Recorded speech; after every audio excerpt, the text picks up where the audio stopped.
Assalamualaikum warahmatullahi wabarakatuh. Bismillah, masyaallah, la yasuqul khaira illallah. Bismillah, masyaallah, la yasrifu su'a illallah. Bismillah, masyaallah, makana min ni'matin faminallah. Bismillah, masyaallah, la hawla wa la quwwata illa billah. Alhamdulillahi rabbil alamin. Alhamdulillahilladzi hadana li hadza wa ma kunna linahtadiya laula an hadana Allah.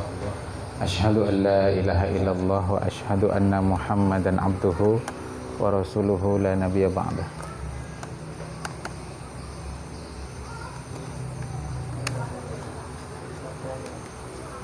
Allahumma salli wa sallim ala habibina wa syafi'ina wa qurrati a'yunina sayyidina Muhammadin sallallahu alaihi wasallam wa ala alihi wa ashabihi wa man tabi'ahum bi ihsanin ila yaumiddin wa ba'd. Rabbi syrah li sadri wa yassir li amri wahlul 'uqdatam min lisani yafqahu qawli. Rabbi zidna ilma warzuqna fahma. Allahumma faqihna fid din wa 'allimna ta'wil. Allahumma anta rabbuna farzuqna al-istiqamah. Amin ya Allah ya Nabi sallallahu. Alhamdulillah, bersyukur kehadirat Allah Subhanahu wa taala di kesempatan sore hari ini di tanggal 5 Rabiul Awal 1444 Hijriah. Kembali kita dipertemukan atas izin dan pertolongan Allah dalam majelis kitab Syarah Arba'in An-Nawawiyah. Insyaallah kita akan membahas hadis keempat. Kalau dalam Syarah Arba'in ini dijuduli dengan Al-A'malu bil Khawatim. Amal-amal itu bergantung kepada akhirnya. Kalau di kitab Al-Jawahir Al-Lu'lu'iyah itu dijuduli dengan Marahil Khalqi, fase-fase penciptaan. Baik, hadisnya adalah an Abi Abdurrahman Abdullah ibni Mas'udin radhiyallahu anhu qala, dari Abi Abdurrahman. Jadi dia punya anak namanya Abdurrahman, makanya Abi Abdurrahman. Nama beliau sendiri adalah Abdullah bin Mas'ud. Jadi nama ayah beliau adalah Mas'ud radhiyallahu anhu, karena yang sahabat itu Abdullahnya, sedangkan Mas'ud atau ayahnya itu bukan sahabat.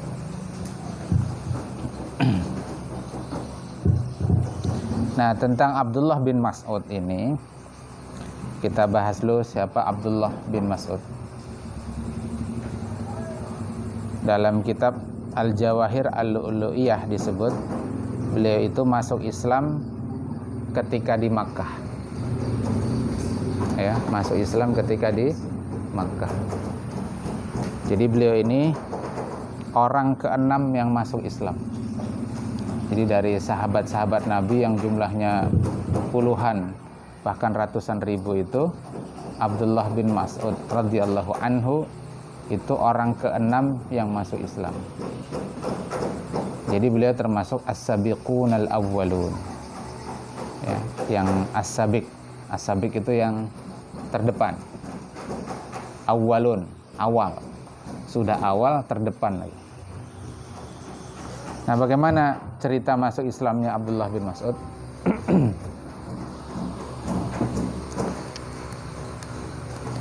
Jadi diceritakan Nabi Shallallahu Alaihi Wasallam itu melewati beliau. Nah, beliau itu saat itu sedang menggembalakan kambing. Kambing milik siapa? Milik majikan. Nah, majikannya namanya adalah Uqbah bin Abi Mu'ayt. Siapa namanya tadi? Uqbah bin Abi Mu'ayt. Pakai to, qalqalah. Uqbah bin Abi Mu'ayt. Lalu Nabi memanggil dia, ya gulam, hal indaka min laban ya tasqina.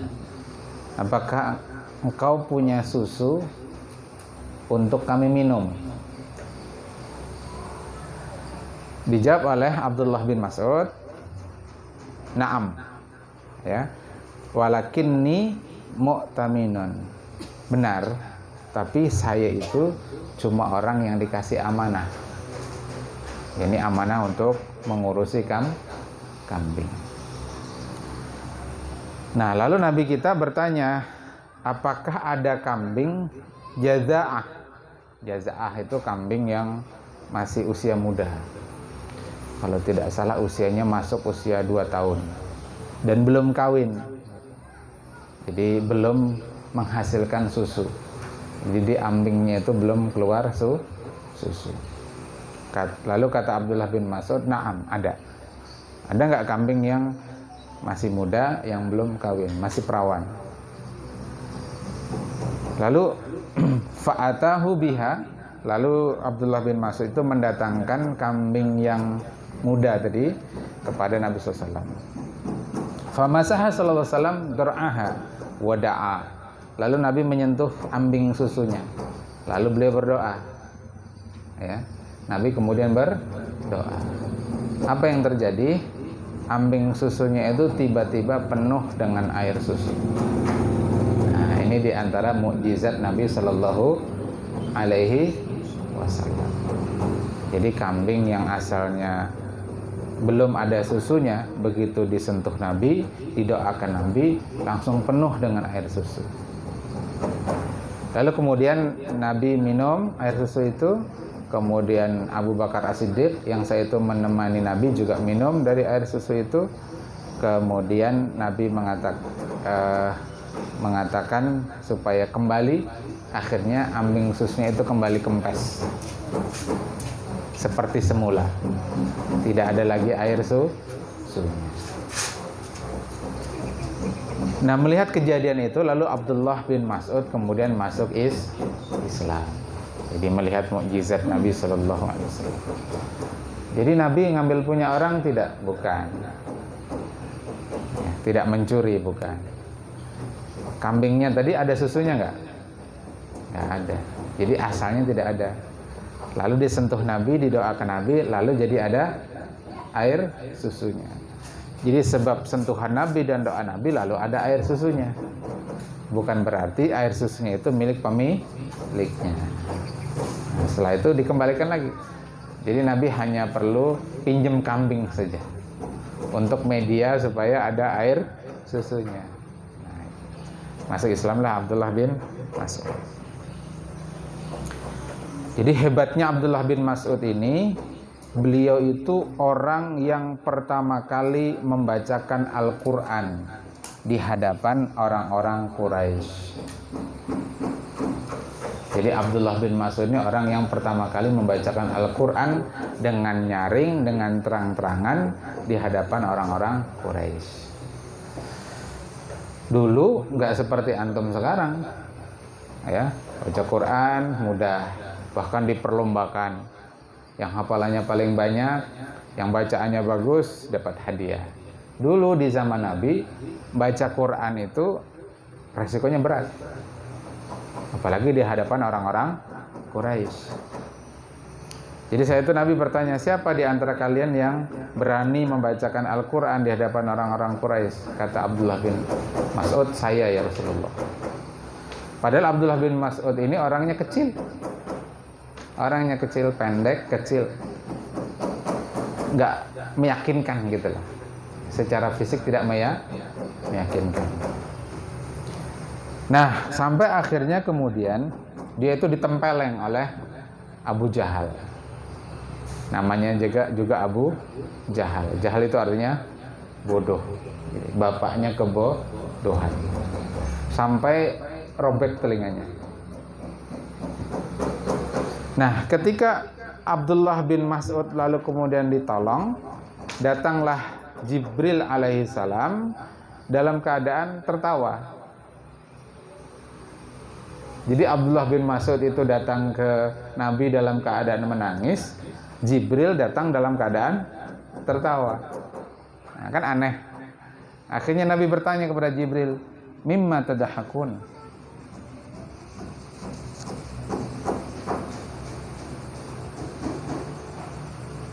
Bukan itu ya. Jadi asalnya tadi ya, Nabi bertanya, "May yaqra'uha 'ala Quraisy?" Siapa yang berani membacakan Al-Qur'an di hadapan orang-orang Quraisy? Nah, lalu ringkasnya tadi Abdullah bin Mas'ud. Nah, tadi kembali ke Jibril datang dalam keadaan tertawa. Nabi bertanya, "Anta tadhaku wa ibnu Mas'udin yabki?" Kenapa wahai Jibril kok engkau tertawa? Padahal Abdullah bin Mas'ud itu datang dalam keadaan menangis. Apa jawaban Jibril? Sata'alamu ya Rasulullah mimma adhaku. Nanti wahai Rasul, engkau akan tahu kenapa kok saya itu tertawa. Nah, nanti itu ternyata lama. Ini ketika di Makkah. Jawabannya itu nanti ternyata 12 atau 13 tahun kemudian. Kapan itu? Ketika perang Badar. Ketika perang Badar, kafir Quraisy itu kan kalah dalam perang Badar. Di antaranya ada yang mati, lalu ada yang masih sekarat belum mati, hampir mati, terluka begitu. Nah, lalu Nabi itu menitipkan satu tombak kepada Abdullah bin Mas'ud. Nah, dengan tombak itu dia keliling mencari mana orang kafir Quraisy yang belum mati. Kata Nabi, kalau belum mati, bunuh. Jadi jangan dikira Nabi kita itu tegas juga. Jadi rahmatan lil alamin itu bukan berarti lalu kemudian terhadap kekafiran itu lalu dibiarkan, termasuk orang-orang kafir yang memusuhi kaum muslimin lalu dibiarkan. Tidak. Nah, ketika Abdullah bin Mas'ud itu jalan-jalan, dia ketemu dengan Abu Jahal yang lagi sekarat. Lalu apa yang dia lakukan? Dia tebas itu lehernya lehernya Abu Jahal. Telinganya itu terluka, lehernya terputus. Lalu Jibril datang menyampaikan ke Nabi Shallallahu Alaihi Wasallam. Lalu kata Jibril, udhunun bi udhunin warra'su ziyadatan. Telinga dibalas telinga dan bonusnya kepala. Kan kepalanya penggal tadi. Telinga dibalas telinga. Ketika Abdullah bin Mas'ud tadi membacakan Quran, ditempeleng sama Abu Jahal sampai terluka telinganya. Nah, ketika perang Badar, dipenggal itu lehernya Abu Jahal, luka telinganya, lepas kepalanya. Jadi uzunun bi uzunin warra'su ziyadatan. Telinga dibalas telinga, adapun kepala itu tambahannya, bonusnya. Nah, itu yang membuat Jibril 13 tahun yang lalu itu tertawa. Jadi nanti akan ada balasannya. Jibril kan tahu, dia dapat bocoran dari Allah Ta'ala, dapat bocoran apa yang akan terjadi kemudian. Ya, mirip-mirip Nabi Khidir begitu kan, ya, apalagi Jibril itu. Baik.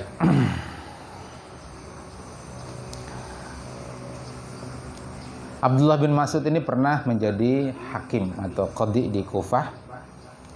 Kemudian beliau ini umurnya cukup panjang, sekitar 60 tahun, sampai di masanya Utsman bin Affan. Nah, ketika beliau sakit, kemudian beliau pulang ke Madinah, lalu kemudian ada satu dialog, ya, ujungnya saja ini ketika beliau sakit.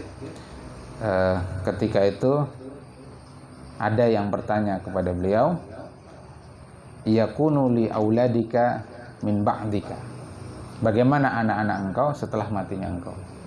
Dijawab oleh Abdullah bin Mas'ud, inni la akhsa alaihim al-faqra ba'da an 'allamtuhum suratul waqi'ah wa yaqra'unaha kullal lailatin. Jadi kata Abdullah bin Mas'ud, sungguhnya saya itu tidak khawatir terhadap anak-anak saya akan kefakiran setelah saya ajarkan mereka, ya, ba'da'an 'allamtuhum, setelah saya ajarkan mereka suratul waqi'ah, membaca surah waqi'ah, yaqra'unaha kullal lailatin, yang mereka itu anak-anak saya, kata Abdullah bin Mas'ud, membaca surah waqi'ah setiap malam. Makanya kata para ulama, surah waqi'ah itu surah yang bagus diamalkan, dibaca tiap malam, untuk menghindari dari kefakiran. Yang pertama fakir iman, ya kan, fakir keyakinan. Nah, itu kalau baca surah Waqiah kita jadi paham nanti ada ashabul shimal, ada ashabul yamin, kan begitu. Ada penduduk alam akhirat itu ada yang golongan kanan, golongan kiri. Ringkasnya kalau memahami surah Waqiah, sering membaca, mentadabburi, kita menjadi mengutamakan kehidupan akhirat. Nah, ketika mengutamakan kehidupan akhirat, dunia ini menjadi kecil. Maka dia tidak merasa miskin. Karena merasa mencukupkan diri dengan kehidupan akhirat. Yang kedua, memang dengan mengamalkan surah Waqiah, Allah akan jamin rezekinya. Nah, jadi ini pelajaran ya. Sama-sama mudah-mudahan kita bisa mengamalkan, termasuk Ustadz ya. Mudah-mudahan bisa mengamalkan. Malam teman-teman sebelum guring mengamalkan membaca surah Waqiah. Kemudian membaca surah Tabarak. Membaca Tabarak itu lah di antara faedahnya adalah terbebas dari siksa kubur. Nah, itu. Mau antum hafal bagus lagi. Antum hafal bagus lagi. Jadi untuk santri nih, termasuk ustadznya, mudah-mudahan kawa juga menghafal dan mengamalkan. Jadi mau hafal itu kan nyaman, kada usah salang mengikuti Quran, kada usah salang berwudu supaya mengikuti Quran, ya kan? Karena mau hendak mengikuti Quran harus berwudu. Tapi kalau sudah hafal langsung baca. Hafal apa? Kadadakah wudu? Kau langsung dibaca sebelum guring. Tabarak kata juga. Mudah-mudahan ulun pian kita seberataan dimudahkan untuk mengamalkan. Itu tidak termasuk daftar tagihan setoran. Kada usah, tidak harus menunggu itu yang disetorkan. Ya. Bahkan sebenarnya setoran terbaik itu adalah setoran di hadapan Allah Ta'ala. Ya kan? Di antara fadilah para penghafal Quran itu apa? Nanti di akhirat mereka suruh baca dan posisinya terus naik sepanjang ayat dan surah yang dibaca. Semakin banyak yang dia baca, semakin banyak dia disetorkan di hadapan Allah, semakin tinggi posisinya. Di sana di akhirat tuh kadang-kadang mushaf.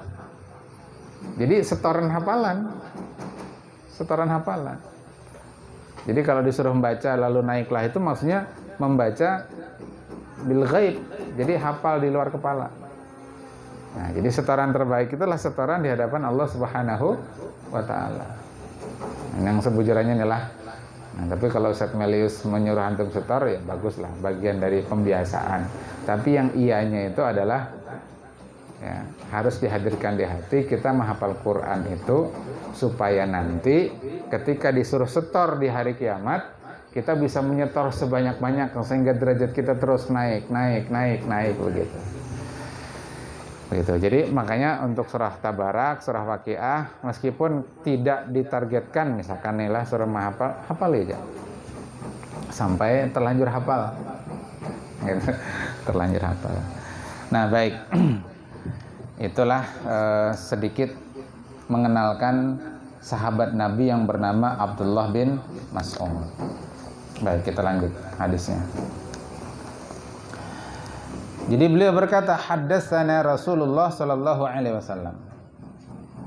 Menceritakan kepada kami Rasulullah sallallahu alaihi wasallam bahwa as-sadiqul masduq, dan Rasulullah itu adalah as-sadiqul masduq. Ustaz terjemah dulu lah. As-sadiq itu yang membenarkan, masduq itu artinya yang dibenarkan. Jadi ujar Nabi, inna ahadakum yujma'u khalquhu fi batni ummih arba'ina yauman nutfatan. Sesungguhnya salah seorang di antara kalian itu yujma'u, akan dikumpulkan. Khalquhu penciptaannya fi batni ummihi, di dalam perut ibunya, di dalam rahim ibunya arba'ina yauman, selama 40 hari. Nutfatan, sebagai nutfah, sebagai sperma, ya, yang telah membuahi sel telur. Summa yakunu 'alaqatan mithla dzalik. Nah, setelah 40 hari kemudian berubah menjadi alaqah.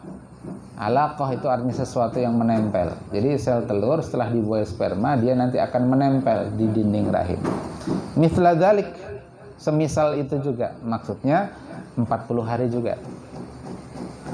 Summa yakunu mudghatan mithla dzalik. Kemudian menjadi mudghah, segumpal daging. Mithla dzalik itu juga sama. 40 hari juga. Nah, berapa hari dah sudah tak? 120 hari. 40 kali 3 120 hari. Summa yursalu ilaihil malaku. Kemudian diutus ilaihi kepadanya, ya, kepada janin ini yang sudah menjadi mudghah tadi itu. Ilaihi al malaku, seorang malaikat. Fayanfukhu fihi ruha, yang malaikat ini meniupkan fihi, di dalam janin itu, ruha, ruh. Nanti kita bahas. Wa yu'maru bi arba'i kalimatin. Lalu malaikat itu diperintahkan untuk menyampaikan, menuliskan 4 kalimat, 4 hal. Jadi malaikat ini disuruh aja juga. Yu'maru, diperintahkan. Siapa yang merintahkan? Allah. Apa yang ditulis pun dia konsultasi dulu lawan Allah. Jadi kada sembarangan. Bikat birizqihi, dengan menuliskan rizkinya, wa ajalihi, ajalnya, ya, di mananya meninggal, kapannya meninggal, wa amalihi, amalnya, syaqiyun au sa'idun, sedih atau gembiranya. Itulah. Fa wallahi alladzi la ilaha ghairuh. Lalu Nabi bersumpah, fa wallahi, maka demi Allah, alladzi la, yang tidak ada ilaha, Tuhan, ghairuh, selain Ia, inna ahadakum, sesungguhnya salah seorang di antara kalian, la ya'malu bi amali ahlil jannati, sungguh dia beramal dengan amalnya penduduk surga, hatta ma yakuna bainahu wa bainaha illa dzira'un, hingga ma yakunu bainahu, apa yang menjadi jarak antara dia dengan seseorang tadi, ahadakum, wa bainaha, dengannya, maksudnya itu surga, illa dzira'un, kecuali hanya 1 jengkal. 1 jengkal itu ujung jari tengah sampai ke siku. Nah, kalau jengkalnya orang Arab itu 50 cm. Nabi Adam itu tingginya 60 zira, berarti sekitar 30 meter tinggi sedenta. 60 zira, 60 kali 0,5 jadi 30 meter. 0,5 meter kali 60 jadi 30 meter. Jadi jarak dia dengan surga itu tinggal 50 cm. Tapi ini maksudnya bukan berarti saya itu, bujur-bujur saya itu kada. Tapi untuk menunjukkan sangat dekatnya. Nanti penjelasannya begitu. Bukan berarti persis 50 cm. Bukan berarti persis 1 zira, bukan.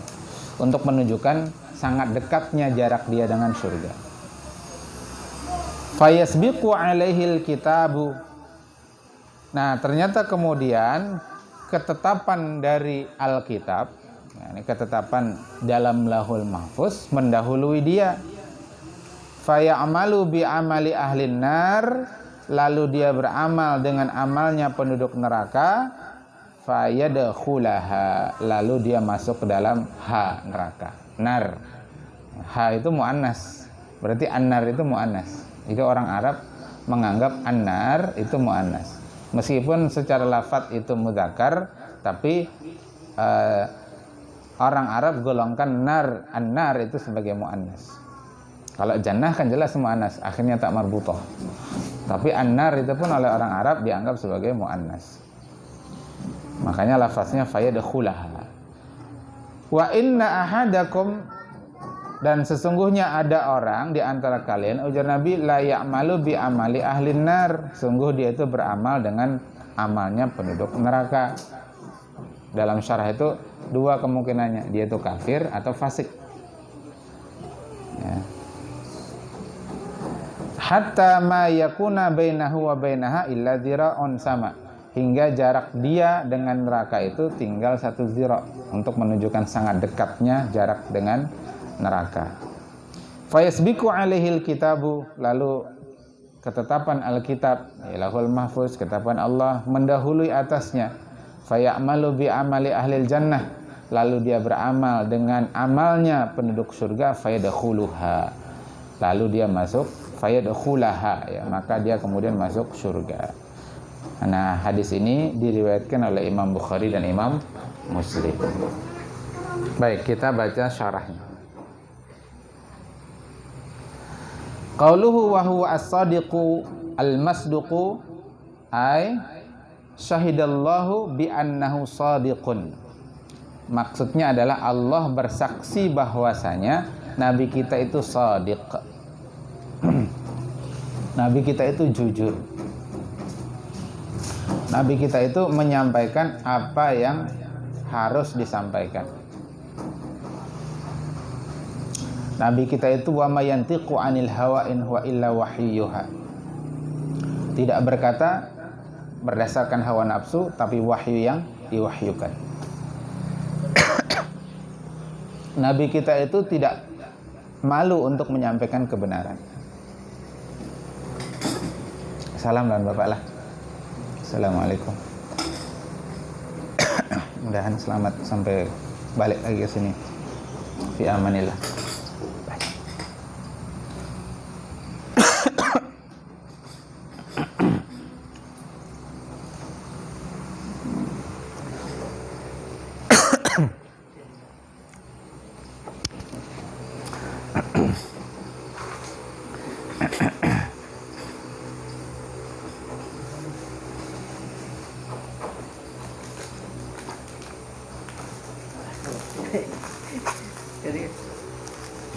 Keduanya lah. Bismillahirrahmanirrahim. Nah, yang ini diminum, yang ini diminum juga. Bismillah.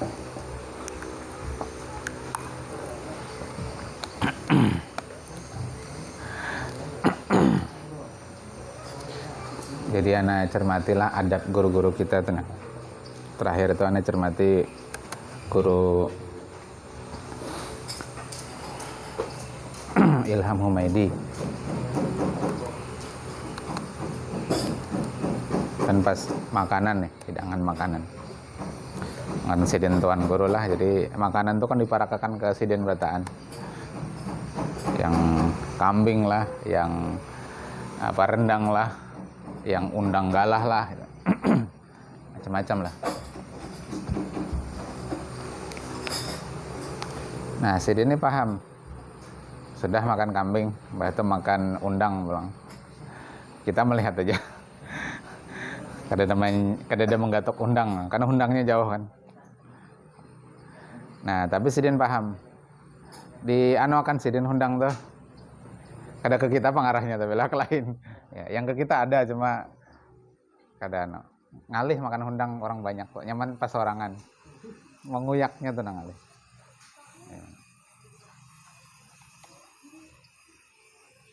Amun guru guru busuk, guru Komarudin lagi pas makanan juga acaranya di wadah Ibu Marwai Kaltrabu. Makannya apa nih? Nasi samin. Sidin mengotakan. Malah Sidin mengotakan, insyaallah. Nah, Anda baca dalam kitab Syama'il Muhammadiyah, Nabi kita tuh gitu juga ternyata. Jadi di antara bukti cinta para sahabat tuh kalau panen buah pertama itu mereka bawa ke Nabi. Jadi kada dibawa ke istri, anak atau keluarga, ke Nabi. Lalu minta didoakan Nabi. Doakan Nabi. Imbah itu lawan Nabi kada dimakan sidin sorangan juga. Dijulung sidin ke kekanakan yang mungkin hendak juga lawan buah itu kan. Nah itu. Masya Allah. Jadi itu akhlaknya Nabi kita, dan itu dicontohkan oleh guru-guru kita dan kita melihat langsung gitu. Jadi kada benar kita lah. Jadi tadi kembali. Jadi ay syahidallahu bi annahu shadiqun, yakni Nabi kita itu shadiq, jujur, benar. Tidak ada yang disembunyikan dari syariat beliau. Wal masduq bi makna al musaddiqu fih. Yani kalau di kitab Al-Jawahir itu mungkin lebih jelas apa yang dimaksud dengan masduq, ay alladzi yusaddiquhullahu ta'ala fi da'wahu ar-risalata bi idharil mu'jizati ala yadayhi. Jadi masduq itu maknanya adalah Allah membenarkan Nabi kita fi da'wahu, ya, dalam dakwahnya, ar-risalah, menyampaikan risalah, bi idharil mu'jizat ala yadayhi, dengan menampakkan mukjizat atas Nabi kita Nabi Muhammad SAW. Yang tadi di awal sudah kita bahas, kambing, perawan, belum kawin, kada ada air susunya, dijapai sidin ambing susunya. Dijapai sidin, didoakan sidin, timbul hibak dia susunya. Bah itu disuruh sidin kempes lagi. Nah, itu mukjizat. Akhirnya mukjizat itu yang menjadi wasilah Abdullah bin Mas'ud masuk Islam. Baik. Qauluhu sallallahu alaihi wasallam yujma'u khalquhu fi batni ummihi. Nah, kata Imam Nawawi, yahtamilu ayyurada annahu yujma'u baina ma'ir rajul wal mar'ati fayukhlaqu minhal walad. Yahtamilu, kemungkinan, kata Imam Imam Nawawi, kemungkinan yang dimaksud itu adalah bergabungnya, berhimpunnya ma'ur rajul, ya, sperma laki-laki, wal mar'ah, yang kemudian dari situ fayukhlaqu minha alwalad, diciptakanlah anak. Nah, jadi ini maksud fayujma'u khalquhu itu, ya, berhimpunnya, bergabungnya sel sperma dengan sel telur. Kama qala ta'ala khuliqa mimma indafiq. Manusia itu diciptakan dari air yang memancar. Fayahtamilu annal murada annahu yujma'u minal badani kullih. Nah, juga kemungkinan kedua, kata Imam Nawawi, yang dimaksud dengan yujma'u khalquhu itu maksudnya adalah yujma'u minal badani kullih, dihimpun dari badannya itu semuanya. Jadi dari badan manusia itu dihimpun menjadi satu. Walidzalika qila, karena itu dikatakan innan nutfata fi tauril awal, karena itulah nutfah. Yang pertama tadi kan nutfah, ya. Yang nutfah itu pada fase pertama tasri fi jasadil mar'ah, itu berlangsung pada tubuh wanita arba'ina yauman, itu selama 40 hari. Wahia ayyamut tawahumah, yaitu hari-hari di mana perempuan itu merasa kada nyaman parut, hendak muntah-muntah. Apa ngarannya itu? Mual, apa ngarannya? Ngidam. Nah, yang menikah yang tepat menjawab. Yang belum menikah belum tahu soalnya.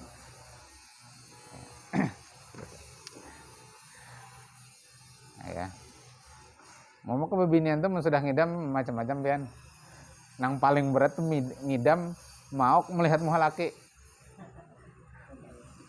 Ada bebinian bilanya melihat muka laki hendak muntah. Nah, itu kan berat itu. Ada nang melihat kompor muntah.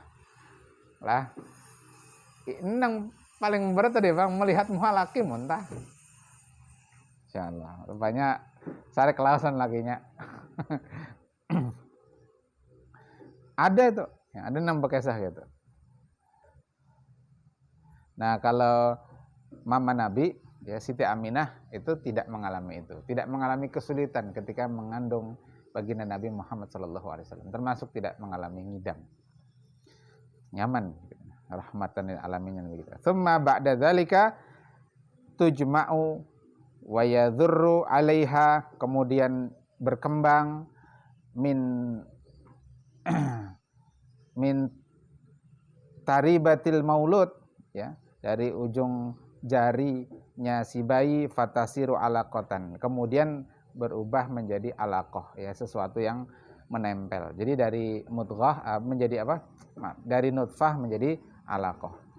Tsumma yastamirru fi tauritsani, kemudian berlanjut ke fase kedua, fayukhadhu fil kibri hatta tasiru mudghatan. Jadi intinya dia membesar hingga kemudian menjadi mudghah. Ya, mudghah, segumpal daging. Wa sumiyat mudghatun, dinamakan mudghah li'annaha biqadril luqmati allati tumdahu. Jadi karena mudghah itu ukurannya sepotong, ya, sekadar biqadril luqmah. Ya, luqmah itu sesuap, ya, sesuatu yang dimakan. Jadi kecil itu ukurannya. Kalau secara ilmu biologi kan setelah fertilisasi dia berkembang menjadi 2 sel, 4 sel, kemudian 8 sel, betul ya? Kemudian 16 sel. Jadi terus berkembang. Jadi dua nambahnya. Kalau dalam ilmu matematika itu disebut dengan aritmatika.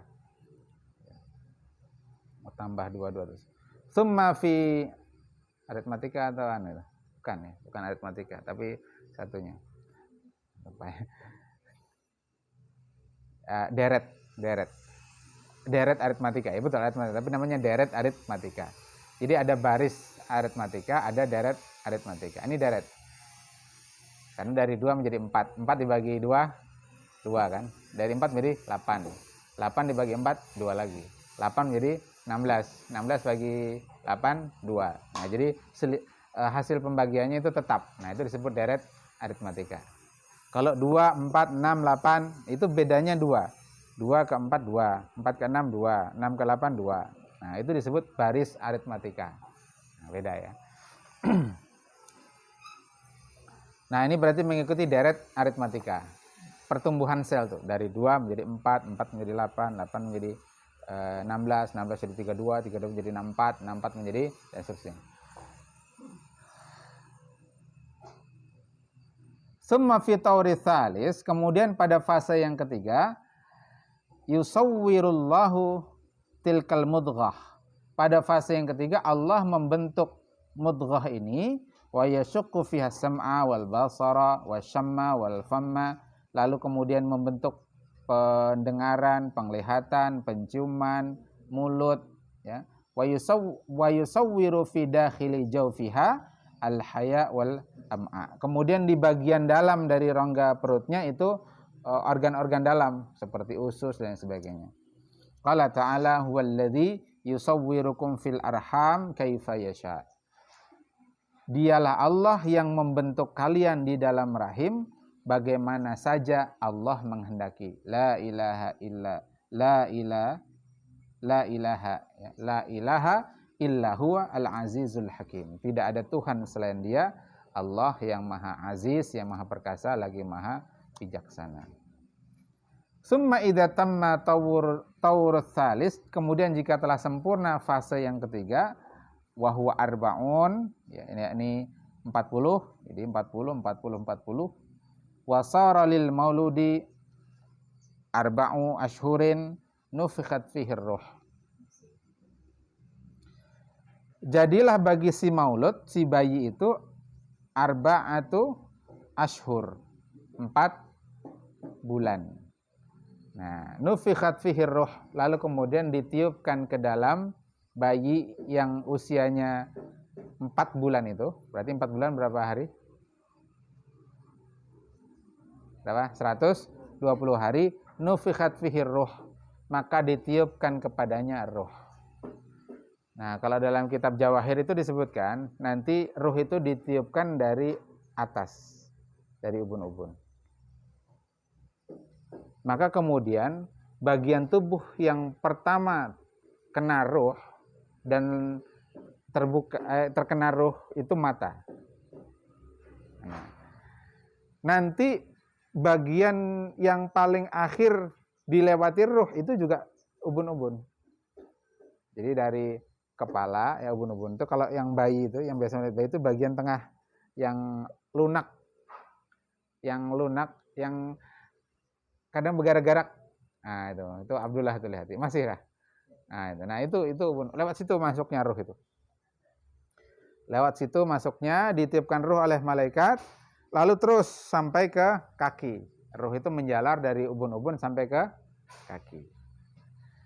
Nanti ketika dia mati, itu dari kaki. Makanya lihat ya orang hendak meninggal tuh. Yang pertama dingin, batis. Ya. Lalu makanya dalam hadis disebutkan seseorang itu kalau nyawanya sampai ke yugharghir, sampai ke leher, maka sudah tidak ada lagi kesempatan untuk bertaubat. Jadi artinya apa? Ruh itu berjalan terus sampai ke leher, baru kemudian terakhir nanti di ubun-ubun. Jadi tadilah gitu proses tiupnya ruh, begitu pula proses dicabutnya ruh. Nah, jadi mata itu bagian yang setelah ubun-ubun lalu ke mata. Jadi mata itu bagian yang pertama terlewati oleh ruh. Sekaligus mata itu pula lah nanti bagian yang paling duluan rusak. Ketika dikubur, yang duluan rusak itu bagian mata. Ya kecuali orang-orang tertentu yang Allah tidak izinkan pengurai itu untuk menguraikan tubuh wali-walinya Allah. Ya itu tetap awet jasadnya. Bahkan kain kafannya pun tetap awet. Jadi ikut awet kain kafannya. Jadi masalahnya itu bukan dikuburkan di tanah kering atau tanah basah. Ya kan? Masalahnya bukan itu. Ya memang kalau mengubur di tanah kering lebih nyaman. Kalau tanah basah ngalih. Banyu keluar tarus gitu. Tapi tidak selalu juga. Kemarin waktu menguburkan jenazahnya Ustadz Budi Priyono itu dapat cerita, anak karena tidak ikut menyaksikan. Itu kan di pinggir sungai itu, rumah Sidin tuh. Jadi dikuburkan di belakang rumah. Itu air kering itu. Entah apakah musim kemarau saya itu atau apalah. Yang jelas memang di antara amal beliau ketika hidup itu kan, beliau itu orang yang ini semangat untuk membagikan sembako untuk korban banjir saya itu. Ya, ulun ikut juga membagikan ke beberapa titik saya itu kan. Tapi tidak sesemangat beliau. Beliau itu hampir tiap hari. Masya Allah. Ya, kita ikut berkunjung juga sampai ke daerah Sungai Lumbah itu mengantari arwahnya Pak almarhum. Meninggal juga sih dia sudah. Pak siapa ngarannya itu? Siapa ingatlah? Pian. Yang rumahnya di Sungai Lumbah. Nah, itu. Nah mungkin karena amaliah beliau yang itu akhirnya tadi air itu tidak mengalir. Jadi masalahnya itu bukan di tanah kering atau tanah basah ya.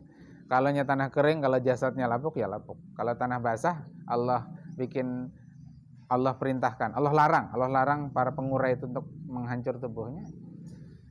Itu disebut dalam kitab Mafahim Yajibu Antusohah. Memang ada orang-orang tertentu yang Allah tidak izinkan. Sekaligus ulun hendak menambahkan begini ya. Ada keyakinan di sejumlah orang. Jadi kematian yang baik itu kematian yang hilang.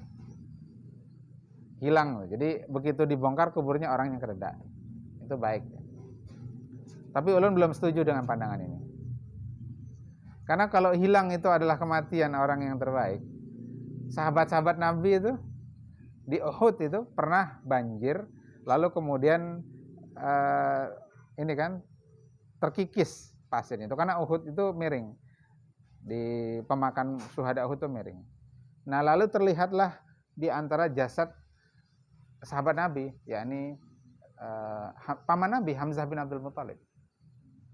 Bahkan dulu dapat cerita langsung, yang bercerita ini juga dapat cerita langsung dari yang melihat langsung, jadi sanadnya sampai itu bisa dideskripsikan Hamzah bin Abdul Muthalib itu seperti apa orangnya. Dan itu masih utuh gitu. Bahkan 1000-an tahun.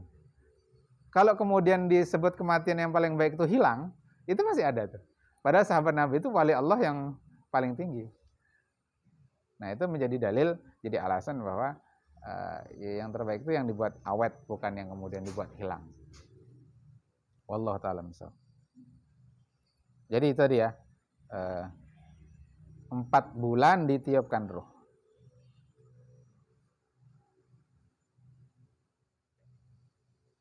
Nah, begitu ditiupkan ruh nanti baru bayi itu bergerak-gerak. Nah, jadi di usia 120 hari itu baru menunjul-nunjul tuh. Jadi yang pernah hamil, nah itu bisa cerita ya. Nah, makanya nanti kenapa masa iddah seorang perempuan yang ditinggal mati suaminya itu adalah 4 bulan 10 hari. Nyambung dengan ini sebenarnya. 4 bulan 10 hari. Perempuan yang ditinggal mati suaminya, masa iddahnya adalah 4 bulan 10 hari. Untuk memastikan bahwa dalam masa 4 bulan 10 hari itu 4 bulan 10 hari itu memang tidak ada pembuahan, tidak sedang hamil dan seterusnya. Ya, supaya suami selanjutnya itu ya itulah itu. Intinya bersih itu. Perempuan itu sudah bersih. Baik, lanjut ya. Qala ta'ala ya ayyuhan nasu in kuntum fi raibim minal ba'tsi fa inna khalaqnakum min turab. Allah Ta'ala berfirman,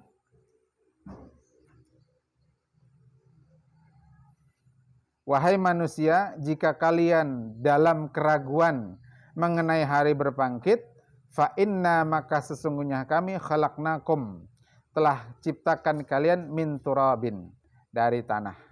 Nah, yang dimaksud min turabin dari tanah itu yakni abakum Adam. Itu maksudnya adalah ayah kalian, yakni Nabi Adam alaihi salam.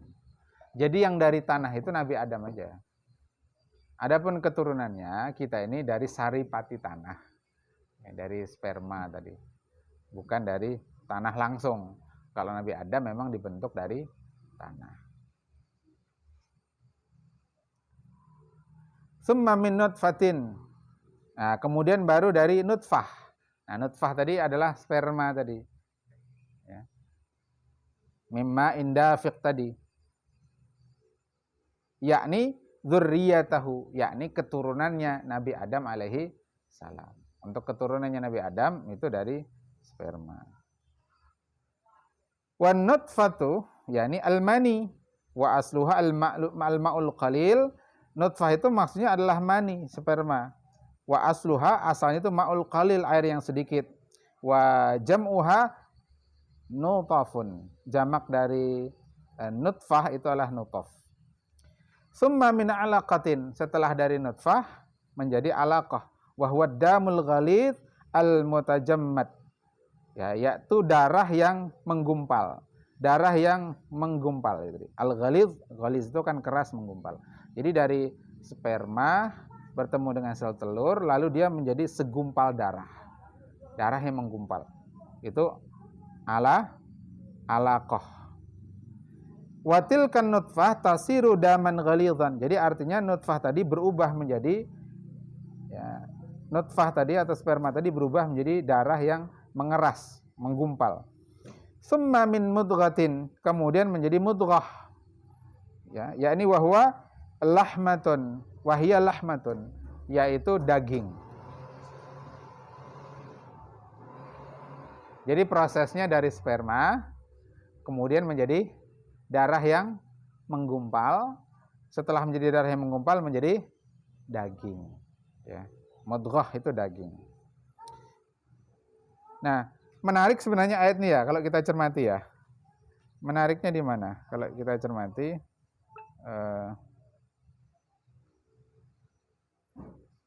jadi kan begini, ya Yuhannas, wahai manusia, in kuntum fi raibim minal ba'si. Jika kalian ragu dari hari kebangkitan. Lalu kok Allah itu tidak menjelaskan tentang kebangkitan lagi, tapi Allah itu beralih membangun argumen ke lain. Jadi, apa kata Allah? Fa inna khalaqnakum min turabin. Sesungguhnya kami ciptakan kalian dari tanah. Itu untuk Adam tadi. Ya, summa min nutfatin, yakni kemudian keturunannya dari sperma. Summa min alaqatin, yakni darah yang menggumpal tadi. Summa min mudghah. Kemudian menjadi sepotong daging. Nah, lalu lanjutannya apa? Mukhallaqatin wa ghairi mukhallaqatin. Maksudnya apa? Mukhallaqatin itu sempurna penciptaannya, nanti jadi manusia. Atau ghairi mukhallaqatin. Yang ghairi mukhallaqatin itu apa? gugur misalnya, keguguran, nggak jadi. Ya, jadi tidak berkembang bayinya. Nah ini maksudnya apa? Maksudnya apa? Allah ingin menjelaskan, jangankan cuman membangkitkan kalian yang sudah ada sebelumnya. Dari yang tidak ada menjadi ada saja Allah bisa.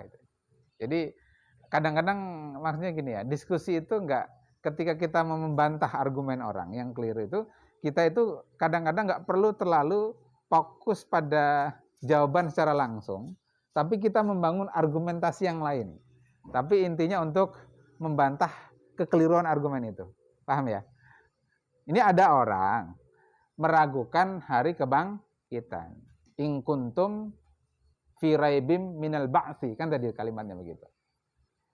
Nah, tapi Allah karena menjelaskan hari kebangkitan itu kan juga susah faktanya kan? Kan perkara yang mughayyabat, perkara yang gaib. Enggak bisa dijelaskan. Nah, lalu Allah ajak ke perkara yang mahsus, yang bisa diindra. Yaitu apa? Tentang penciptaan manusia. Yang Nabi Adam itu tanah dibentuk, ditiupkan ruh. Kalian dari sperma, lalu begini-begini tadi. Dari apa yang pertama tadi? Nutfah. Dari nutfah menjadi alaqah. Dari alaqah menjadi mudghah. Nah, Allah ingin menjelaskan yang asalnya nggak ada menjadi ada saja kami gampang kok menciptakannya. Bisa. Apalagi cuman menghidupkan kembali yang pernah ada gitu. Jadi logikanya gitu, masuknya di situ. Jadi ada fakta yang dijelaskan, yakni fakta marohil khalqi, proses penciptaan, tapi ada logika yang masuk di sana. Nah, ada logika, ada kaidah berlogika yang masuk. Yakni apa? Tadi itu. Jadi kadang ini penting, ini pelajaran penting untuk pelajaran debat. Wah, terkadang untuk mengalahkan sebuah argumen itu kita tidak perlu fokus pada bantahan orang, tapi kita masuk dari sisi yang berbeda. Apalagi ini memang perkara yang mughayyabat, susah dijelaskan. Dijelaskan juga nggak akan paham mungkin. Maka diajak kepada perkara yang mahsus. Ini bahasa Al-Quran luar biasa, logis, rasional. Baik, kita lanjutkan. Mukhallaqatin wa ghairi mukhallaqatin. Ya. Apa yang dimaksud dengan mukhallaqatin wa ghairi mukhallaqatin? Qala Ibnu Abbas menjelaskan, ahli tafsir menjelaskan, mukhallaqatun ay tammatun, sempurna. Jadi terus berkembang, sempurna. Wa ghairi mukhallaqatin ay ghairu tamatin bal naqisatul khalqi, yakni tidak sempurna, bahkan berkurang ya penciptaannya. Ya kan ada yang lalu keguguran, ada yang lahir tapi cacat. Nah, itu. Jadi itu fakta juga, kenyataan. Wa qala Mujahid, berkata Mujahid, ini ahli tafsir juga dari kalangan tabi'in, musawwaratun wa ghairu musawwaratin. Tuh, kalau mau dibaca ghairi juga wa ghairi musawwaratin. Musawwaratun terbentuk dan tidak terbentuk, yakni as-saqta, keguguran. Ya, kan banyak perempuan yang kemudian keguguran, tidak berkembang bayinya. Wa an Ibnu Mas'udin radhiyallahu anhu yang meriwayatkan hadis ini, annan nutfata idza istaqarrat fir rahim ya akhadhahal maliku bi kaffihi faqala. Jika nutfah ya, idza annan nutfah, sungguhnya nutfah sperma tadi, idza istaqarrat fir rahim, jika dia telah menempel kuat di rahim, lalu malaikat mengambilnya dengan tangannya faqala, lalu berkata, ayyu rabbi mukhallaqatun au ghairu mukhallaqatin. Jadi nanya nih malaikat. Malaikat nanya, wahai Tuhanku, ini mau dibikin sempurna apa enggak sempurna? Nah, jadi konsultasi dulu. Enggak sembarangan semau malaikat. Fa in qila ghairu mukhallaqatin, fa in qala ghairu mukhallaqatin, jika Allah itu berfirman ghairu mukhallaqatin, qadzafaha fi rahim daman, maka qadzaf itu melempar ya, melemparlah di rahim itu darah, walam takun nasamatan, maka lalu kemudian tidak jadi manusia. Jadi artinya itu ketetapan Allah. Wa in qala mukhallaqatun, jika Allah berfirman mukhallaqatun, qalal malak, lalu berkatalah malaikat. Lalu bertanya lagi malaikat, ayyu rabbi adzakarun au unsa. Kalau kata Allah diizinkan, lanjut perkembangannya jadi manusia. Lalu Malaikat nanya lagi ke Allah, adzakarun am unsa? Ini mau dibentuk sebagai laki-laki apa perempuan? Jadi konsultasi lagi. Kata Allah laki-laki, jadi laki-laki. Kata Allah perempuan, jadi perempuan. Jadi itu hak prerogatifnya Allah. Memang sekarang ada teknologi untuk ini ya, merencanakan bayi, ya, tapi itu cuma ikhtiar manusia. Tetap saja yang bisa jebol, ya, bisa luput, tergantung kehendak Allah Subhanahu wa taala. Asyaqiyun am sa'idun? Lalu malaikat nanya lagi, apakah dia itu ya sedih dalam hidupnya ataukah sa'id? Atau kalau sedih kapan sedihnya, sa'id kapan sa'idnya? Sa'id itu gembira. Jadi hidup itu memang isinya begitu ya. Kalau tidak saqiyun, sa'idun. Kalau tidak senang, gembira. Bahkan kadang-kadang antara senang, kalau tidak senang, gembira. Antara suka dengan duka itu kadang-kadang susul menyusul dengan begitu sangat singkat. Sebentar kita gembira gitu, sebentar sedih. Nah, itu contohnya mobil datang ya, senang kita alhamdulillah. Ternyata langsung berubah jadi kesedihan. Berapa orang itu sudah ya, langsung menurunkan. Senang kita. Merizku wa mal ajalu. Rizkinya, apa rizkinya dan apa ajalnya. Jadi ajalnya itu jadi di kitab Jawahir Lu'lu'iyah itu disebut ya. Ketika di dalam rahim itu nanti diambilkan tanah ya, tanah yang itu ditaburkan yang di tanah itulah ya, tanah diambil itulah nanti tempat dia meninggal. Jadi di mana dia meninggal, di mana dikuburkan itu sudah ditetapkan oleh Allah Subhanahu wa taala. Ana pernah cerita itu kan ada jamaah umroh yang sejak di rumah tuh bersimpon, bersih-bersih rumah, ditakoni anaknya, "Kenapa pian?" Kalau ya nak ada kaum bersih lagi aja sih. Nah, sudah ada firasat. Nah, ternyata meninggalnya di Madinah.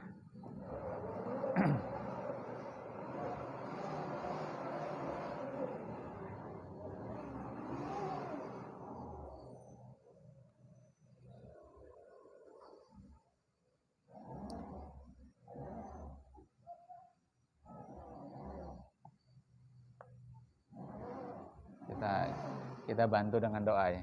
Al-Fatihah. A'udzubillahi minasyaitonir Bismillahirrahmanirrahim. Iya.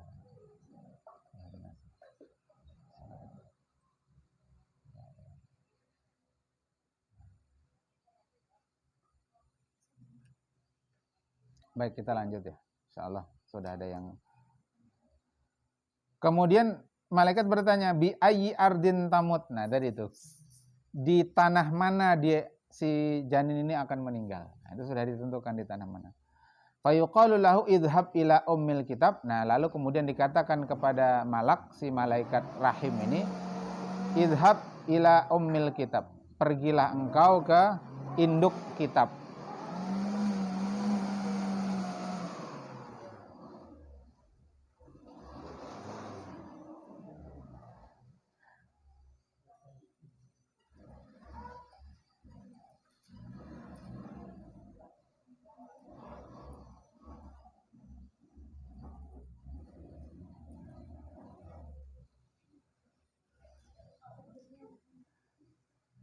Alhamdulillah.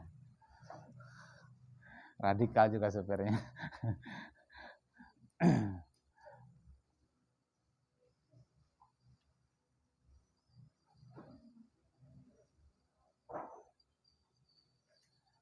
Tanahnya belum jadi.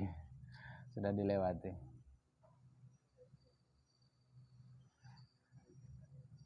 Baik, kita lanjut ya. Jadi kata Allah, idhab ila ummil kitab, yakni ke Lauhul Mahfuz. Fa innaka tajidu fiha kulla dzalik. Karena sesungguhnya engkau akan mendapati fiha di ummul kitab itu kulla dzalik. Semua yang engkau tanyakan itu sudah ada jawabannya di sana. Jadi semua sudah ditulis di Lauhul Mahfuz. Fa yadhhabu, kemudian malaikat itu pergi, fayajiduha fi ummil kitab. Kemudian dia mendapati jawaban atas pertanyaan-pertanyaan dia itu di Lauhul Mahfuz. yansakha fayan nasakha yansikhu fayansikhuha, lalu dia menyalinnya.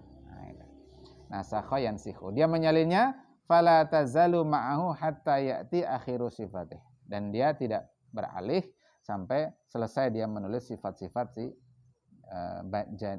bayi ini. Walidzalika qila as-sa'adatu qablal wiladah. Nah, itulah lalu dikatakan ada istilah as-sa'adatu qablal wiladah. Ini sudah kita bahas sebelumnya. Kebahagiaan sebelum kelahiran. Maksudnya apa? Ketika di dalam rahim kita itu sudah ditentukan saqiyun am sa'idun. Sa'idun itu ya sa'adah. Nah, itu makanya sudah ditetapkan as-sa'adatu qablal wiladah, kebahagiaan sebelum kelahiran. Nah, di Jawahirul Liyah itu disebut nanti malaikat itu menulis di dahinya atau di tangannya.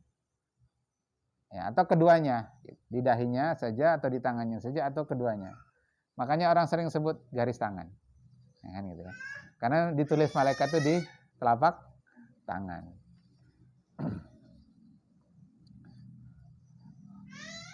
Jadi kok akhirnya punya pondok pesantren itu garis tangannya. Nggak pernah membayangkan punya pondok pesantren. Dulu pernah ya dapat hadiah tasbih dari guru Abdul Hafiz. Tasbih itu pingkutannya guru siapa ngaran Abah Sidin tuh? Guru Ahmad Kusasi. Dihadiahkan ke ulun, termasuk ijazah tasbihnya. Lalu begayaannya, Bang, mengikuti tasbih ini bisa jadi pimpinan pondok kan ini, amin gitu. Saya kabul. Tasbihnya ada tuh yang Ana bawa. Ana tinggal di pondok. Sengaja Ana tinggal di pondok. Mengambil barakah guru Kusasi, itu pingkutan Sidin. Baik, kita lanjut. Wa qauluhu sallallahu alaihi wasallam,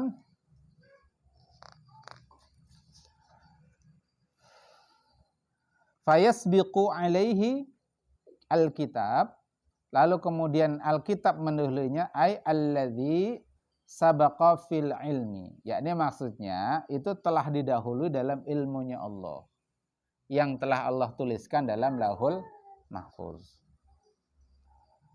Jadi ini tadi kan ya ceritanya ada orang yang beramal dengan amal penduduk surga, sehingga bainahu wa bainaha illa ma bainahu wa bainaha illa ziraun, hingga jarak dia dengan surga itu hanya 1 jengkal. Tapi fayasbiqu alaihil kitab, lalu rupanya dia terdahului oleh kitab. Maksudnya apa? Alladzi sabaqa fil ilmi au alladzi sabaqa fil lauhil mahfuz. Nah, itu fil ilmi al mahfuz.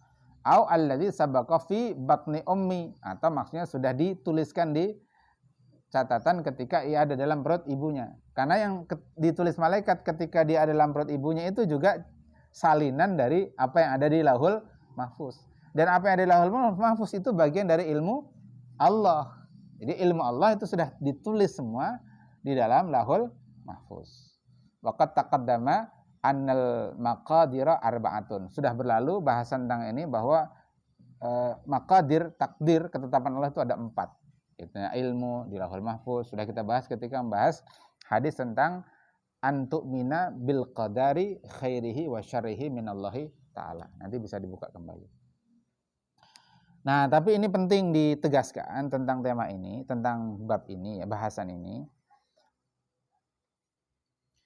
Ilmu Allah, pengetahuan Allah itu tidak pernah memaksa seseorang untuk kalau dia kafir menjadi mukmin, atau mukmin menjadi kafir. Atau kalau dia ahli taat menjadi fasik, atau sebaliknya fasik menjadi ahli taat. Tidak memaksa. Jadi yang dimaksud tadi ini ya, dia melakukan amal dengan amal apa? Dengan amal penduduk surga itu apa? Dia beriman. Yang kedua dia taat. Beriman dia taat. Lalu apa yang dimaksud dengan kemudian fayasbiqu alaihil kitab? Itu maksudnya juga 2. Bisa jadi dia kafir. Dari mukmin menjadi kafir. Maka dia akan selama-lamanya di neraka. Atau dia itu mukmin asalnya dan ahli taat, tapi tiba-tiba dia berubah menjadi ahli maksiat. Masuk neraka juga dia, tapi tidak selama-lamanya. Itu dua keadaan. Dua keadaan yang berbeda ya. Nah, nanti sebaliknya, ada orang itu asalnya dia melakukan amal penduduk neraka. Amal penduduk neraka itu dua. Dia kafir atau ahli maksiat. Fayasbiqu alaihil kitab, lalu dia berubah.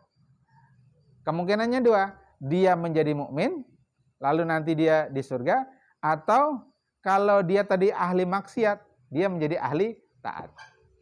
Sehingga dia akhirnya masuk surga. Bisa dipahami ya? Ini satu hal. Nah, yang kedua, fayasbiqu alaihil kitab, yakni apa yang ada di Lauhul Mahfuz atau ilmu Allah atau tulisan tangan ketika di perut ibunya tadi itu bukan suatu hal yang memaksa manusia. Itu bukan satu hal yang memaksa manusia.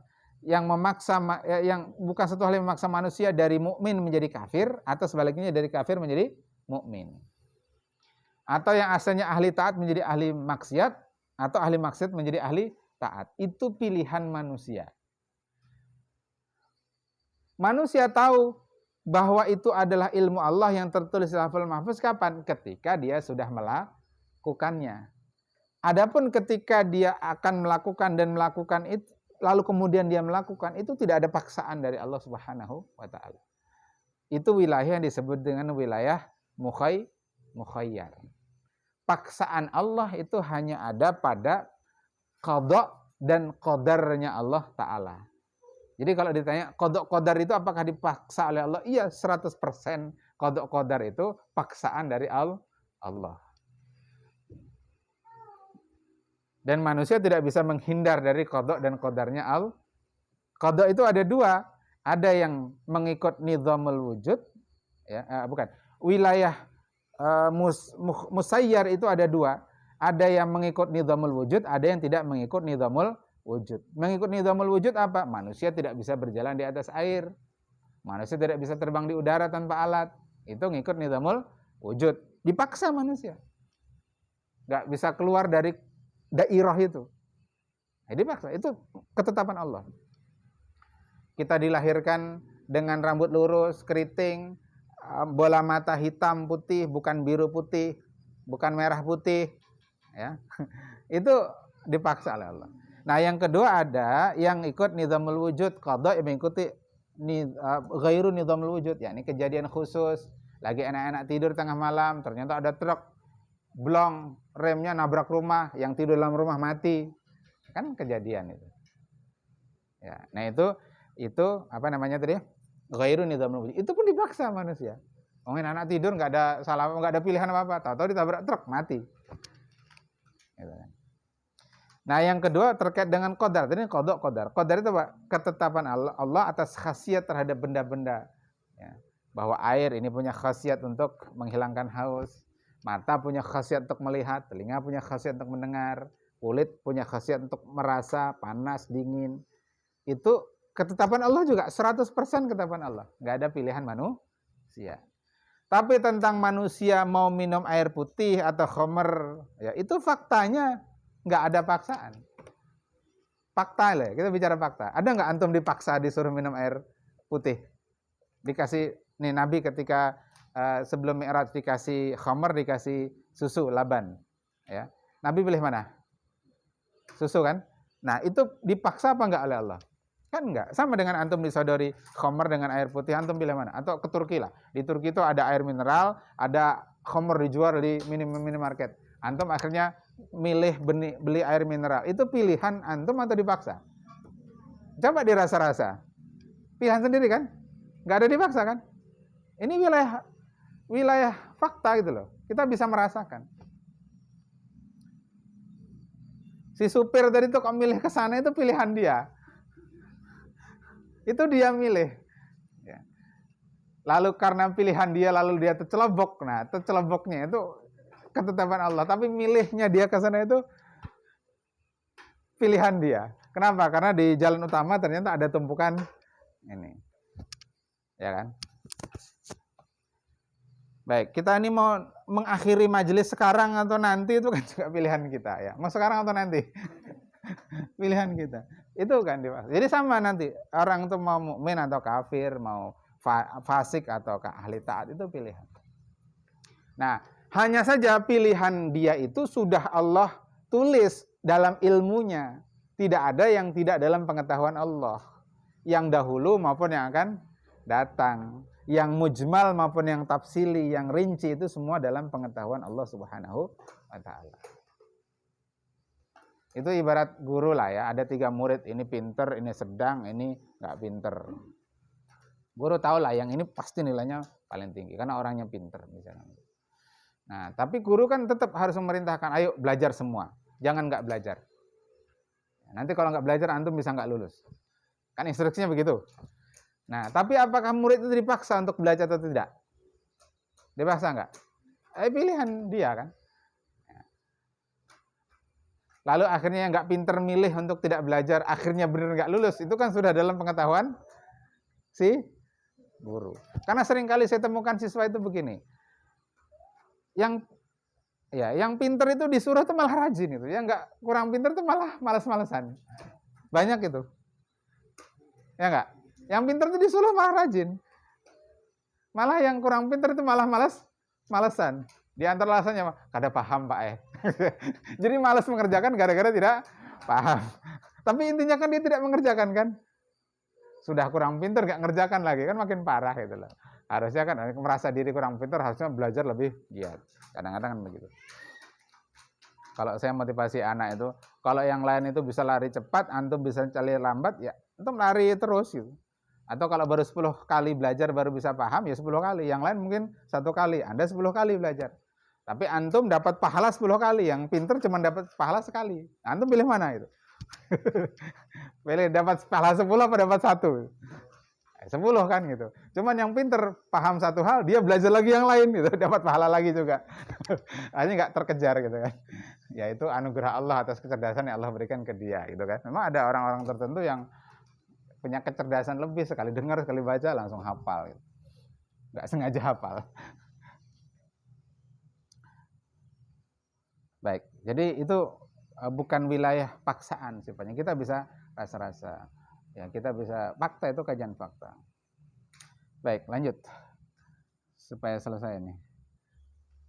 Wa qauluhu sallallahu alaihi wasallam hatta ma yakunu bainahu wa baina illa dzira'un tadi ya, hingga jarak dia dengan surga atau neraka tadi itu wahwa tamtsilun wa takribun. Jadi dzira'un itu perumpamaan saja dan menunjukkan dekatnya. Jadi bukan berarti benar-benar satu dzira'. Bukan berarti satu dzira'. Wal muradu qit'atun minaz zaman, yakni potongan waktu min akhiri umrihi, dari akhir dari usianya. Jadi di ujung waktunya. Makanya di kitab ini kan dijuduli dengan al-a'malu bil khawatim. Ya, akhir dari amal. Fa innal kafira idza qala, maka jika sesungguhnya orang kafir jika mengucapkan la ilaha illallah Muhammadur Rasulullah tsumma mata dakhalal jannah, masuk surga dia. Wal muslim idza takallama akhiru umrihi bi kalimatil kufri dakhalan nar. Sementara muslim di akhir kalam hidupnya itu dia mengucapkan kalimat-kalimat kekufuran, masuk neraka dia. Ya, misalkan mengingkari wujudullah, mengingkari Allah itu al-khaliq al-mudabbir, mengingkari Allah itu as-sami al-basir, dan seterusnya. Ucapan-ucapan mengingkari, termasuk mengingkari syariat Islam itu enggak layak ya diterapkan saat ini. Itu hanya layak untuk zaman onta misalkan, atau di gurun pasir. Itu ucapan-ucapan menjatuhkan kekufuran. Karena mengingkari ya kesempurnaan syariat Islam, kelayakan syariat Islam untuk likul solihun likuli zamanin wal makan. Itu di kitab Nizamul Islam di bab pertama kan disebut itu tentang hal itu. Jadi kalau terhadap syariat secara mujmal dia ingkari, itu jatuh pada kafiran. Adapun pada bagian-bagian syariat itu dirinci, ditafsil. Kalau syariat sifatnya qat'i dia ingkari, kafir. Kalau yang tidak qat'i tidak kafir. Jadi ada dua, ada yang mujmal, ada yang tafsil. Tafsil itu contohnya apa? Mengingkari wajibnya sholat, mengingkari haramnya khamar, mengingkari haramnya riba, dan seterusnya itu. Nah, maka di kitab Jawahirul Liyah ini ada kisah gitu ya. Ada beberapa kisah, tapi salah satunya jelas. Ada seorang laki-laki mencintai seorang perempuan. Nah, perempuannya ini Nasrani. Nah, lalu karena beda agama, akhirnya mereka nggak bisa dikumpulkan di dunia. Lalu menjelang kematiannya si laki-laki itu, asalnya Muslim nih. Saya sudah tidak dikumpulkan di dunia. Dikumpulkan di akhirat barang. Dia Nasrani. Supaya terkumpul di akhirat, berarti gimana? Saya harus juga Nasrani. Keluar dari Islam. Mati. Nah, sementara si perempuannya, ada laki-laki yang mencintaiku. Dan sesungguhnya aku juga cinta sama dia. Gitu. Saya Nasrani, dia Muslim. Nah, sudahlah di dunia kami tidak dikumpulkan. Rupanya nggak WA-an mau murtad tadi, nggak WA-an dulu dia. Nggak janjian gitu. Nah, lalu si perempuannya, supaya aku terkumpul sama dia di akhirat, lebih baik aku masuk Islam. Masuk Islam dia, setelah itu mati. Itu ceritanya ada disebut di sini ya. Benar salahnya kevalidan cerita itu saya cuma ngutip di kitab ini. Jadi akhirnya apa? Yang Muslim tadi akhirnya masuk neraka selamanya, si perempuannya masuk surga. Itu di ujung-ujung itu al-amalu bil khawatim atau al-umuru bi khawatimiha. Segala urusan itu tergantung akhirnya. Makanya kita minta doa terus, Allahumma inna nas'aluka husnal khatimah wa na'udzubika min su'il khatimah. Guru Bangil yang beberapa waktu lalu di haul ya, itu berpesan lawan guru sekumpul, nang jangan kada sewah tertinggal dalam doa 6 hal ini justru. Nah, ulun baca di salah satu buku biografi guru sekumpul Nukar Wadah Ustazah Uswah aja. 6 hal jangan tertinggal ketika berdoa. Minta 6 hal. 1, yang pertama minta taubat dan maghfirah. 2, yang ketiga minta taufik hidayah. 3, 4-nya hidayah. Dan yang kelima istiqomah, dan yang keenam husnul khatimah. Jadi Allahumma inna nas'aluka taubah wal maghfirah wa taufik wal hidayah wal istiqomah wal husnal khatimah. Jadi 6 hal itu. Ya, 6 hal itu cukup aja sebenarnya. Minta 6 itu. Minta taubat, maghfirah, taufik, hidayah, istiqomah, husnul khatimah. Karena al-umuru bi khawatimiha. Urusan itu tergantung akhirnya. Ampun. Sedikit lagi ya. Nanggung ini enggak diselesaikan.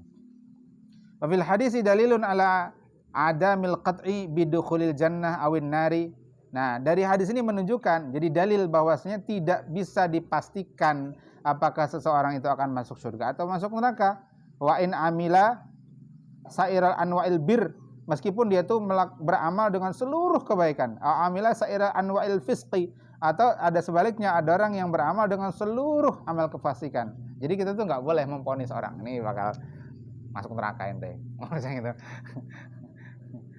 Su'ul khotimah ente ini. Nggak boleh. Kecuali orang-orang yang sudah divonis oleh Allah. Siapa contohnya? Abu Lahab. Nah, Abu Lahab itu sudah divonis oleh Allah. Tabbat yada Abi Lahab wa tabb. Ma aghna anhu ma lahu wa makasab. Itu sudah disebut oleh Allah sebelum 12 tahun atau 13 tahun sebelum kematian dia. Ayat itu kan makiyah. Turun ketika dia menghalangi dakwah Nabi, termasuk istrinya Ummu Jamil. Kapan Abu Lahab mati? Paman Nabi itu nanti ketika perang Badar. 13 tahun kemudian. Tapi kalau Allah sudah sebutkan, karena Allah yang ngerti kan semua ilmu, apa yang akan terjadi. Ini bocoran dari Allah. Abu Lahab ente itu akan bakal begini. Dan Allah tahu, meskipun disebut begitu, dia itu tetap begitu orangnya. Istiqomah dalam kekafiran. Ya kan?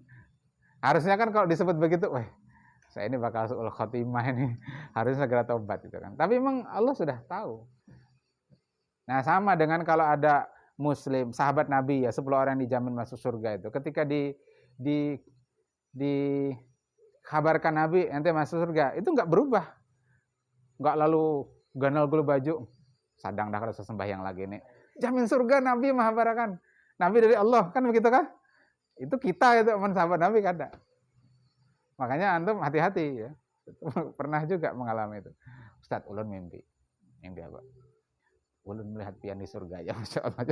Ini bahaya nih, setan itu. Gitu. Kalau Nabi yang cerita wajar ya kan.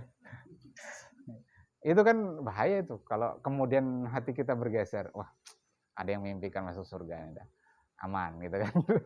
Astagfirullah, naudzubillah. Setan itu. Mimpi dari setan ya. Iya, iya. Ya begitu. Jadi kita nggak boleh vonis, ya vonis. Jadi kalaulah Allah menyebutkan nama-nama tertentu itu dalam pengetahuan Allah. Atau kalau Allah menyatakan innallaha la yahdil qaumadz zalimin, innallaha la yahdil qaumal fasiqin, yaitu terhadap kelompok orang yang memang sudah Allah tetapkan. Ya, tidak terhadap orang yang belum ditetapkan Allah. Jadi kita nggak boleh vonis siapapun ya, Abu Janda kah, Eko Kuntadi kah, siapakah gitu kan. Barangkali satu saat dia berubah. Nah, sebagaimana kita ini juga tidak ada.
Nah, ketika itu menjadi hidayah taufik, kita dimudahkan untuk melakukan amal kebaikan-kebaikan. Maka biasanya orang yang melakukan kebaikan itu akan dimudahkan untuk melanjutkan amal kebaikan yang lain.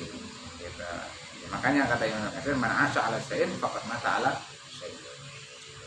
Baik, bayasta'idu billahi ta'ala min su'il khatimah, dan kita berlindung kepada Allah Ta'ala dari akhir kehidupan yang buruk, wasyiril akibah, dan wasyarril akibah, dan buruknya akhir akibat.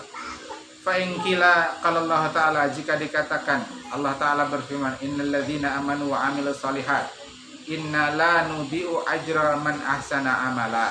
Sesungguhnya orang-orang yang beriman dan beramal soleh, sesungguhnya kami tidak akan menyia-nyiakan Ya, siapa yang ahsan amalnya, siapa yang bagus amalnya. Kan liyabluwakum ayyukum ahsana amala. Ya, ini yang paling ikhlas dan yang paling benar. Akhlas wa aswab. Ada orang yang ahsanu amala, akhlas aswab, maka itu tidak disia-siakan oleh Allah Ta'ala. Maksudnya apa? Zahirul ayah annal amala salihah minal mukhlis yuqbal, ya, bahwasanya amal soleh yang dilakukan oleh si mukhlis, orang yang ikhlas, yuqbal, itu akan diterima. Wa idza hasalal qabul, jika diraih diterima amal itu, biwa'dil karim, dengan janji dari Allah Al-Karim, amina ma'adhalika min su'il khatimah, maka dia aman dari su'ul khatimah. Maksudnya itu berdasarkan ayat ini, Allah tidak sia-siakan amal soleh, Allah tidak sia-siakan ahsanu amal. Maksudnya apa? Amal itu kalau ikhlas, benar, diterima oleh Allah, maka dia akan dijaga oleh Allah dari su'ul khatimah. Jelas nih ya. Jadi beramal soleh ikhlas, beramal soleh ikhlas, insya Allah akhirnya adalah husnul. Fal jawabu min wijhain, itu ada dua arah. Rupanya masih panjang ya, sudah jam 6. Udah, mungkin gitu saja. Intinya sudah bisa ditangkap. Nanti kita lanjut di pertemuan selanjutnya di Talul Munkarat wal Bidah, di hadis yang kelima. Hada akhiruhu wa sallallahu alaihi Muhammadin sallallahu alaihi wasallam. Subhanakallahumma bihamdik asyhadu an la ilaha illa anta astaghfiruka wa atubu ilaik. Hadanallahu wa iyyakum ajma'in wa minkum. Assalamualaikum warahmatullahi wabarakatuh.